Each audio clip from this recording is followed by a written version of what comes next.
স্বামী স্ত্রী মিলন করেছে, স্ত্রী পেটে বাচ্চা এসেছে।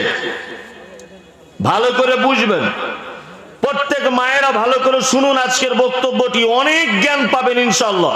এক, পুরুষ বাচ্চা পেটে এলে মায়ের ঋতু বন্ধ হয়ে যায়, তাই না? ছেলে বাচ্চা জন্মে এলে মায়ের মেন্স বন্ধ হয়ে যায়। মেয়ে বাচ্চা যদি মায়ের পেটে আসে বন্ধ হয়, হয় একই সিস্টেম। দুই, আল্লাহ তাআলা বলছেন যে মায়ের পেটের ভিতরে বাচ্চা আস্তে আস্তে বড় হলো, আমি বাপ আর মায়ের দুটো বীর্যকে একত্রিত করে একটা গোস্তের টুকরা বানালাম, একদম ছোট্ট গোস্ত, তাতে আমি রূহ ফুঁকে দিলাম। মায়ের পেটে আস্তে আস্তে আস্তে আস্তে করে বড় হচ্ছে।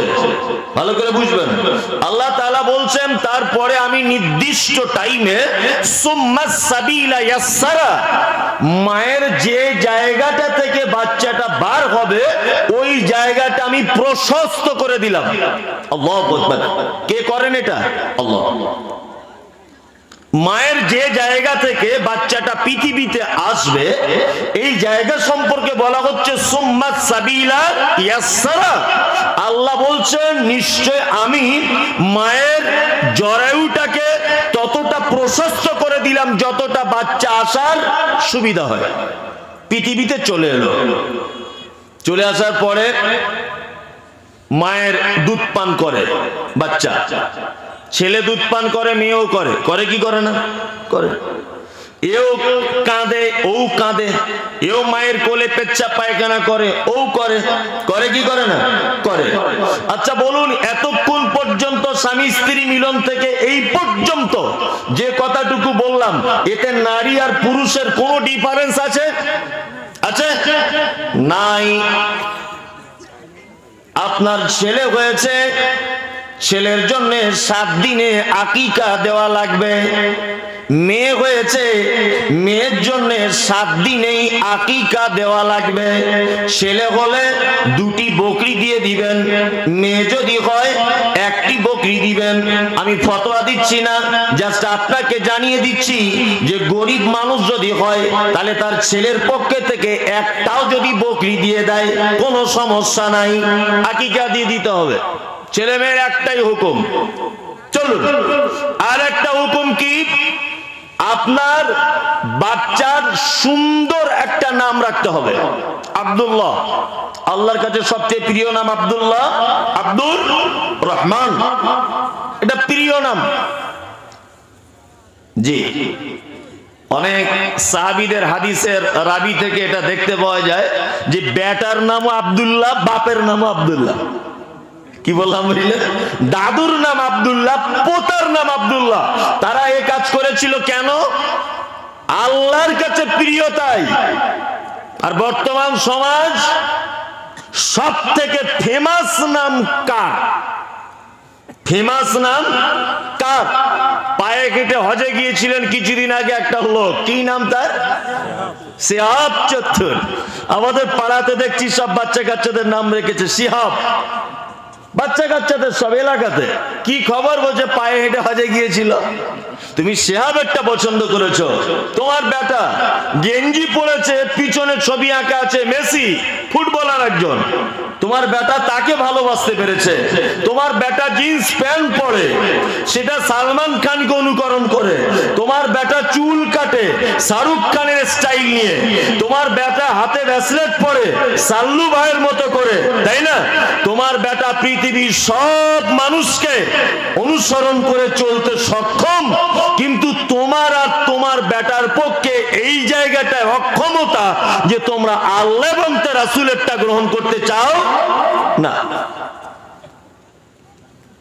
নাম খুঁজে খুঁজে পাই না, নাম খুঁজে খুঁজে পাই না। মুসলিমদের নাম শুনে সত্যি আজকে বাসে ট্রেনে চললে অবাক লাগে কিছু কিছু দৃশ্য দেখলে।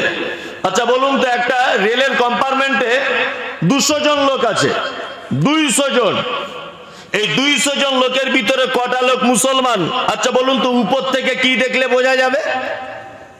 শুধুমাত্র দাড়ি, তাই না? শুধুমাত্র দাড়ি। তবে দাড়ি অনেক অন্য সম্প্রদায়ের মানুষও কিছু রাখে, তবে তাদের রাখার, মুসলিম ভাইদের রাখার একটা সৌন্দর্যটা আলাদা অবশ্যই আছে। আছে না নেই?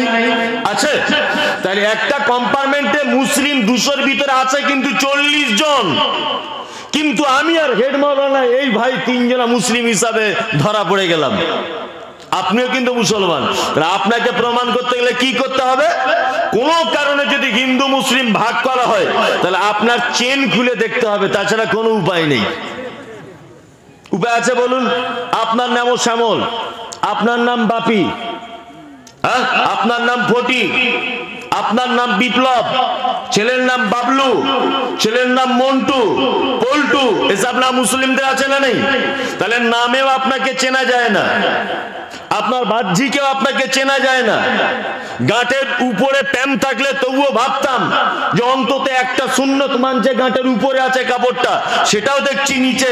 তাহলে আপনাকে সমীক্ষায় যদি হিন্দু মুসলিমে ডিভাইডেড করা যায় তাহলে আপনি কিন্তু চেন খোলা ছাড়া আর রেহাই আপনার থাকবে না। কথা বাস্তব বলছি না অবাস্তব? শুনতে হয়তো আপনার খারাপ লাগছে, খারাপ লাগলেও কিছু করার নেই, কথা কিন্তু বাস্তব।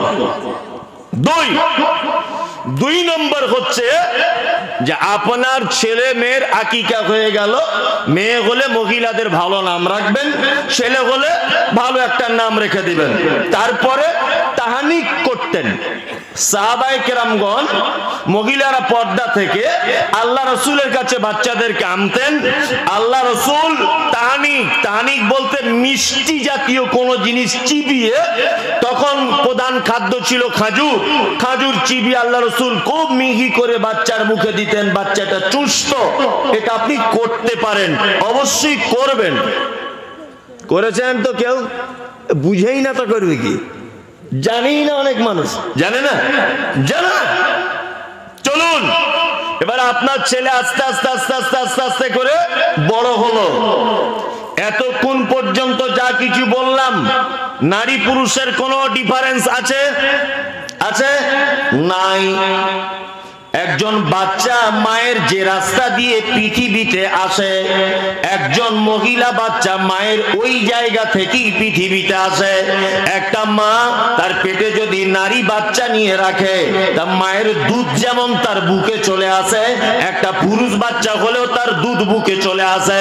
একটা মহিলা বাচ্চা মায়ের যেমন 30 মাস দুধ পান করে, ঠিক একটা পুরুষ বাচ্চা ততটাই 30 মাস দুধ পান করে। মহিলা হলে সুন্দর নাম রাখতে হবে, পুরুষ হলে সুন্দর নাম রাখতে হবে। পুরুষ হলে আকিকা দেওয়া লাগবে, নারী হলে আকিকা দেওয়া লাগবে। আস্তে আস্তে আস্তে আস্তে করে নারী পুরুষ বেড়ে চলেছে। 7 বছর বয়স হলো, নবী আমার বলেছেন মুরু আওলাদাকুম বিসসালাহ।